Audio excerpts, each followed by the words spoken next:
Hey guys, welcome back once again my YouTube channel. आज हम लोग डिस्कस करने वाले हैं ग्लाइकोलाइसिस। ये 11th क्लास बायोलॉजी का जो 14 चैप्टर रेस्पिरेशन प्लांट उसका छोटा सा पार्ट है ग्लाइकोलाइसिस। हम लोग डिस्कस करेंगे ग्लाइकोलाइसिस होती क्या है। ठीक है, तो ग्लाइकोलाइसिस जो होती है बेसिकली जो है ये दो वर्ड्स ऑर्गेनाइट हुई है। मैंने सबको हाईलाइट किया हुआ है। ठीक है, तो जो ग्रीक वर्ड होता है हमारा उसमें ग्लाइकोलाइसिस का मतलब होता है जो हमारा ग्लूकोज होता है, ठीक है, जिसे हम लोग शुगर बोलते हैं, उसकी स्प्लिटिंग, यानी कि ग्लूकोज ग्लाइकोलाइसिस का मतलब ग्लूकोज की क्या हो रही है, स्प्लिटिंग हो रही है। ठीक है ना। This scheme of glycolysis was given by Gustav Embden, Otto Meyerhof and J Parnas. इसको 3 साइंटिस्ट ने दिया था। ठीक है, उन्होंने बताया था ग्लाइकोलाइसिस प्रोसेस को। ग्लाइकोलाइसिस, पहली बात तो आप जान लें कि ग्लाइकोलाइसिस जो प्रोसेस होती है वो हमारी क्या होती है, वो साइटोप्लाज्म के अंदर होती है। ठीक है ना। तो बेसिकली साइटोप्लाज्म के अंदर ग्लाइकोलाइसिस होती है, यानी जितना ग्लूकोज हमारा प्लांट्स के द्वारा बनाया जाता है या किसी भी एनिमल के पास या कोई भी ऑर्गेनिज्म, सिंगल सेल से लेके मल्टीपल सेल जितने भी ऑर्गेनिज्म हैं उन सब के अंदर ग्लूकोज का ब्रेक डाउन होता है। ये आपने छोटा सा पार्ट ऊपर ग्रीन पार्ट में देखा होगा, जिसमें साफ साफ लिखा हुआ है कि जितने भी लिविंग ऑर्गेनिज्म हैं, चाहे वो सिंगल सेल हैं चाहे वो मल्टीपल सेल हों, वो without the help of oxygen भी क्या होता है, उसमें ग्लाइकोलाइसिस होती है। यानी ग्लाइकोलाइसिस के लिए ऑक्सीजन की आवश्यकता नहीं होती। एनएरोबिक कंडीशन हो चाहे एरोबिक कंडीशन हो, दोनों कंडीशन के अंदर ग्लाइकोलाइसिस प्रोसेस हमारी होती है। तो जब ग्लाइकोलाइसिस प्रोसेस होती है तो हमारा ग्लूकोज जो होता है वो सबसे पहले किस में टूटता है, पायरुविक एसिड के अंदर टूटता है। इसको पार्शियल ऑक्सीडेशन भी बोलते हैं। इसको 3 साइंटिस्ट ने दिया था। ठीक है, इसलिए जैसे गुस्ताव इम्बेडन, तो इनके जो लास्ट नेम है, इसकी जो फर्स्ट लेटर है हमारा EMP, तो इस पाथवे जो ग्लाइकोलाइसिस पाथवे होती है इसको EMP पाथवे बोला जाता है कि ये एक ऐसी पाथवे है जिसमें ग्लूकोज का क्या हो रहा है, ब्रेक डाउन हो रहा है। और ये एक मल्टी स्टेप प्रोसेस होती है, लगभग 10 स्टेप के अंदर ये प्रोसेस होती है, इसलिए इसे पूरा पाथवे कहा गया है। ठीक है ना। तो इन साइंटिस्ट ने क्या किया था, इसके बारे में सबसे पहले बताया था कि EMP पाथवे यानी ग्लाइकोलाइसिस होती क्या है। ग्लाइकोलाइसिस ग्लूकोज का ब्रेक डाउन होता है। ठीक है, ग्लाइकोज मतलब कोई भी शुगर हो, ग्लूकोज, सक्रोज, फ्रक्टोज कोई भी शुगर हो। ठीक है, और लाइसिस मतलब स्प्लिटिंग, इसका मतलब इसके नाम में ही छुपा हुआ है, इसके बारे में सारी डेफिनेशन इसके नाम में छुपी हुई है, यानी ग्लूकोज का क्या हो रहा है, स्प्लिटिंग हो रही है। आगे हम लोग बढ़ते हैं तो मैंने आपको बताया कि ग्लाइकोलाइसिस जो होती है हमेशा साइटोप्लाज्म में होती है सेल की, माइटोकॉन्ड्रिया में नहीं होती। अब माइटोकॉन्ड्रिया तो प्रोकैरियोट्स के पास भी नहीं होता। ठीक है ना। तो वहाँ पे क्या होती है, वहाँ पर सिर्फ और सिर्फ ग्लाइकोलाइसिस होती है, और बाकी जो आगे की प्रोसेस होती है वो लैक्टेशन या फिर एल्कोहलिक फर्मेंटेशन ये वहाँ होती है, वो साइटोप्लाज्म में ही होती है। ठीक है ना। लेकिन जो एरोबिक ऑर्गेनिज्म होते हैं, चाहे वो सिंगल सेल हो चाहे वो मल्टीपल सेल हो, उनके पास माइटोकॉन्ड्रिया होता है, जो कि वो यूकैरियोटिक होते हैं ना। तो जनरली वो क्या करते हैं, वो ग्लाइकोलाइसिस हो जाने के बाद जो कि साइटोप्लाज्म में होती है, उसके बाद फिर वो उसको और बाकी फुली डाइजेस्ट करते हैं माइटोकॉन्ड्रिया के अंदर, जिससे ज़्यादा एनर्जी मिलती है। ठीक है ना। तो बेसिकली इस प्रोसेस को हम लोग क्या बोलते हैं, पार्शियल ऑक्सीडेशन ग्लाइकोलाइसिस को, जो कि साइटोप्लाज्म के अंदर होती है। अब बात आती है कि क्या है, कितने पायरुविक एसिड बनते हैं। तो इसके अंदर 2 मॉलिक्यूल्स ऑफ पायरुविक एसिड बनते हैं। ठीक है, कितने मॉलिक्यूल, 2 मॉलिक्यूल्स, यानी एक ग्लूकोज का ब्रेकडाउन होगा तो कम से कम कितने पायरुविक एसिड बनेंगे, 2 बनेंगे। ठीक है। In plants this glucose is derived from sucrose. अगर प्लांट की बात करें तो जो ग्लूकोज होता है वहाँ पर वो सबसे पहले उसको जो एंड प्रोडक्ट होता है ना फोटोसिंथेसिस का, वो हमारा होता है सक्रोज। तो सक्रोज को सबसे पहले किस में बांट दिया जाता है, सक्रोज में स्टोर होता है उसका फूड तो प्लांट्स के अंदर, तो उसको क्या किया जाता है, 2 पार्ट में बांट दिया जाता है। कौन कौन से 2 पार्ट, ग्लूकोज एंड फ्रक्टोज। ठीक है ना। तो यानी जो प्लांट्स होते हैं वहाँ पर जो ग्लाइकोलाइसिस प्रोसेस स्टार्ट होती है वो हमारी होती है सक्रोज से। तो सबसे पहले क्या किया था, सक्रोज को, ये सारी एंजाइमेटिक प्रोसेस है, जो सक्रोज होता है उसको क्या किया जाता है, कन्वर्ट किया जाता है ग्लूकोज फ्रक्टोज में। और ग्लूकोज फ्रक्टोज में कन्वर्ट करने के लिए हमारे पास जो सेल के पास जो एंजाइम होता है उसका नाम होता है इन्वर्टेज। यानी प्लांट की जो सेल होती है उसका जो साइटोप्लाज्म होता है उसके अंदर क्या होता है, इन्वर्टेज एंजाइम होता है, जो सक्रोज को किस में कन्वर्ट कर देता है, ग्लूकोज और फ्रक्टोज में। उसके बाद ये ग्लाइकोलाइसिस प्रोसेस क्या होती है, स्टार्ट होती है। अब आपको पता चल गया होगा कि ये दोनों क्या होते हैं, मोनोसैकेराइड्स होते हैं। ठीक है ना। अब ये मोनोसैकेराइड्स होते हैं तो ये क्या करते हैं, ग्लाइकोलाइटिक पाथवे, यानी जो ग्लाइकोलाइसिस पाथवे हो रही है, EMP पाथवे भी कहते हैं जिसको, इसके अंदर क्या करते हैं, एंटर करते हैं। तो मैंने हाईलाइट किया है ग्लूकोज और फ्रक्टोज 2 कंपाउंड बनते हैं हमारे, ये दोनों मोनोसैकेराइड हैं। ठीक है। और ये किससे बनते हैं, सक्रोज से। और सक्रोज क्या होता है, वो प्लांट का जो होता है ना, वो फोटोसिंथेसिस एंड प्रोडक्ट होता है। ठीक है। अब बेसिकली यहाँ पर आप देखेंगे कि यहाँ पे लिखा हुआ है कि glucose and fructose are phosphorylated to give rise to glucose 6 phosphate. इसका मतलब होता है कि जो ग्लूकोज और फ्रक्टोज होते हैं उसको सबसे पहले क्या किया जाता है, फॉस्फोरिलेटेड किया जाता है। इसका मतलब ये होता है कि उसको एटीपी एनर्जी दी जाती है, उसके बाद वो क्या होता है, ग्लूकोज 6 फॉस्फेट में कन्वर्ट हो जाता है। इसका मतलब ग्लूकोज होता है, उसके ऊपर क्या करते हैं, फॉस्फेट ग्रुप को हम लोग क्या करते हैं, अटैच करते हैं। वो फॉस्फेट ग्रुप कहाँ से मिलता है, एटीपी जो खर्च होती है उससे मिलता है एक फॉस्फेट। वो जाके कहाँ अटैच हो जाता है, ग्लूकोज की 6th पोजीशन जो होती है उसके जो उसका मॉलिक्यूल्स होता है उसके 6th पोजीशन पे जाके क्या होता है, अटैच हो जाता है। उसको हम लोग क्या बोलते हैं, ग्लूकोज 6 फॉस्फेट। यानी ग्लूकोज में 6 फॉस्फेट जो है वो कौन सी पोजीशन पर अटैच हो गया, 6 पर हो गया, ठीक है ना, जहाँ हम नंबरिंग करते हैं ऑर्गेनिक केमिस्ट्री के अंदर, इसी प्रकार से। अब उसके बाद क्या होता है कि जो ग्लूकोज 6 फॉस्फेट होता है उसको एंजाइम्स होता है हेक्सोकाइनेस, वो किस में कन्वर्ट कर देता है, वो कन्वर्ट कर देता है उसको फ्रक्टोज 6 फॉस्फेट के अंदर, ठीक है, किसमें कन्वर्ट कर देता है, फ्रक्टोज 6 फॉस्फेट के अंदर।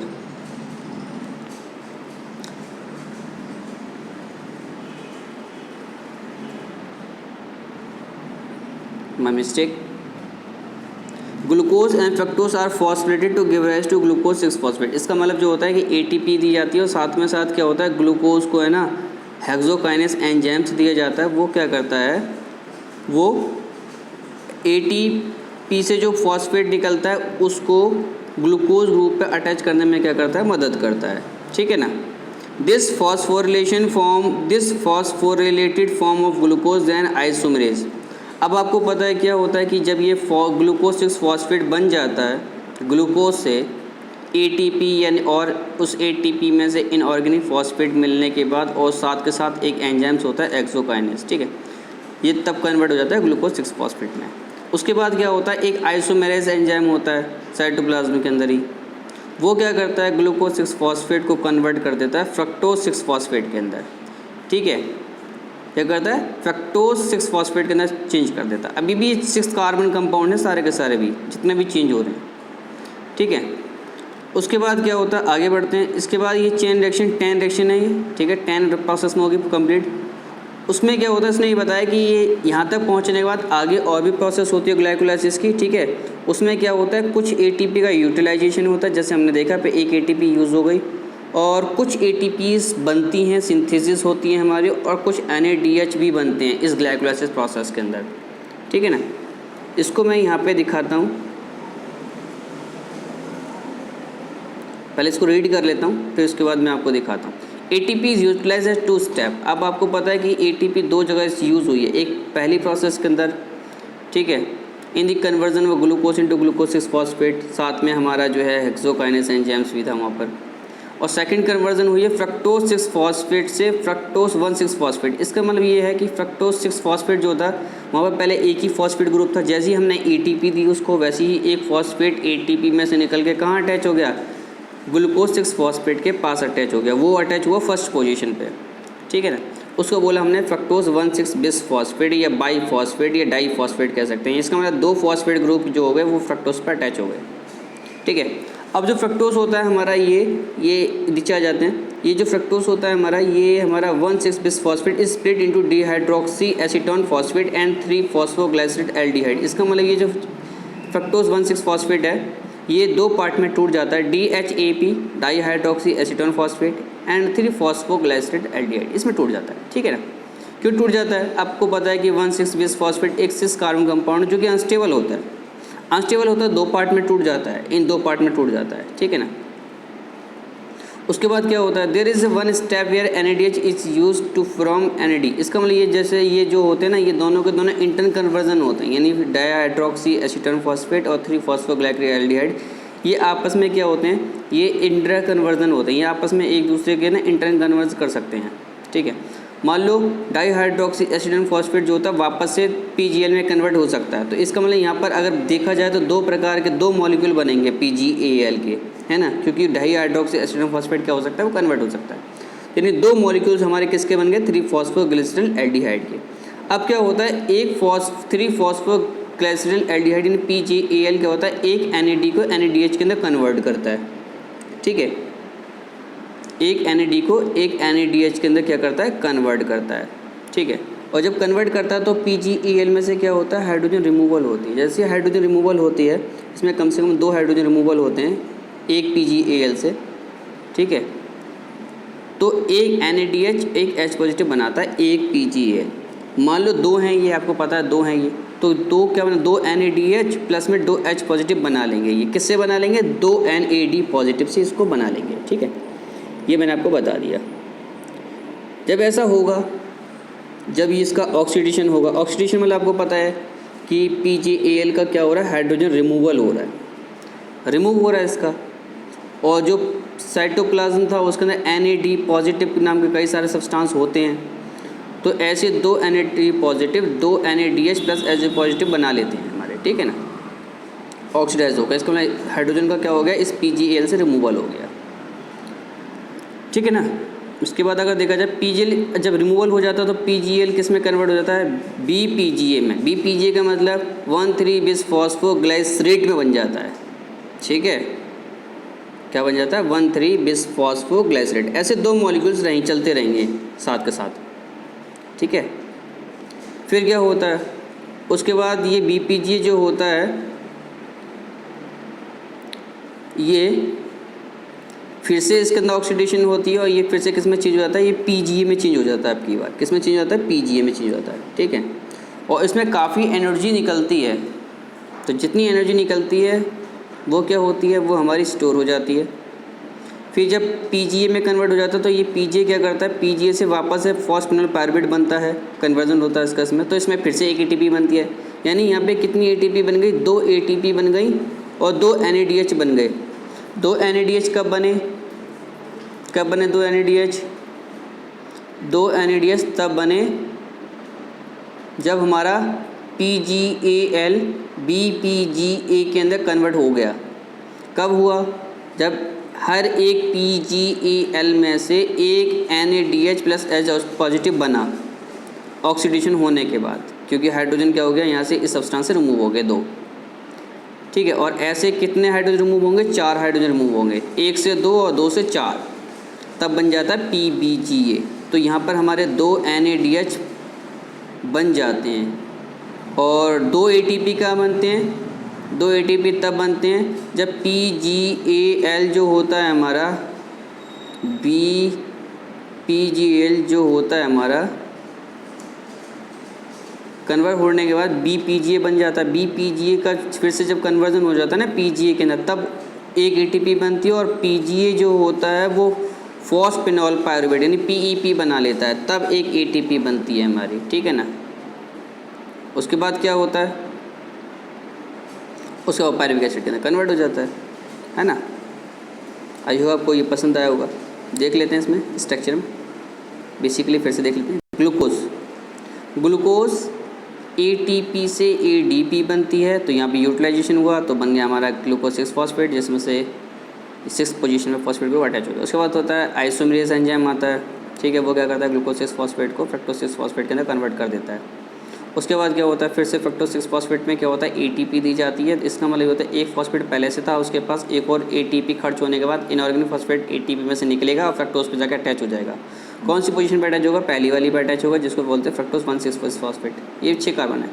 अब क्या हुआ, अब ये अनस्टेबल है तो क्या होगा, अब अनस्टेबल है क्या हुआ, 2 पार्ट में टूट जाएगा, ठीक है। अब 2 पार्ट में जब टूटेगा तो उसको बोलेंगे ट्रायोस फॉस्फेट।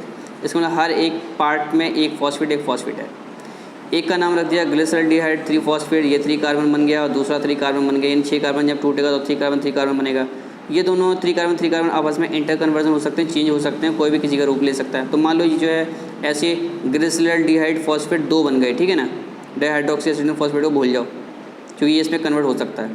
अब 2 बन गए, अब 2 जब बन गए तो इसमें क्या होगा, इसमें से दोनों में से ना 2 हाइड्रोजन रिमूव होगी, ठीक है। तो 2 हाइड्रोजन रिमूव होगी तो कहाँ जाएगी, साइटोप्लाज्म में जाएगी। तो साइटोप्लाज्म के अंदर NAD एक कंपाउंड है जो कि उसके साथ अटैच हो जाएगा। तो एक NAD कंपाउंड जो होता है ना वो 2 हाइड्रोजन से अटैच होता है, ठीक है। और इसमें से कितनी हाइड्रोजन निकलेगी, 3 कार्बन कंपाउंड से, इससे निकलेंगी 4 हाइड्रोजन। तो कितने NAD अटैच होंगे, 2 NAD अटैच होंगे, 2 NADH बनेंगे, 2 हाइड्रोजन पॉजिटिव यानी प्लस में रहेंगे। तो इसमें यहाँ पे 2 NAD हमारे बन गए, ठीक है, 2 NADH। ये एक एनर्जी करेंसी ये भी है, काफ़ी हाई एनर्जी करेंसी होती है, इसके बाद काफ़ी पावर होती है, काफ़ी एनर्जी होती है। उसके बाद जब 2 हाइड्रोजन, ये 4 हाइड्रोजन जो होते हैं ये हमारे ग्लिसरॉल्डिहाइड फॉस्फेट से जब अलग हो गए तो ये किस में कन्वर्ट हो गया, ये कन्वर्ट हो गया 1,3 बिसफॉस्फोग्लिसरिक एसिड, या फिर कह सकते हैं 2 ट्राइओ बिसफॉस्फेट में कन्वर्ट हो गया हाइड्रोजन रिमूव होने के बाद। अब क्या हुआ, अब यहाँ पे इसमें क्या हुआ, ADP से ATP बनी, ठीक है ना, चेंज हुआ इसके अंदर।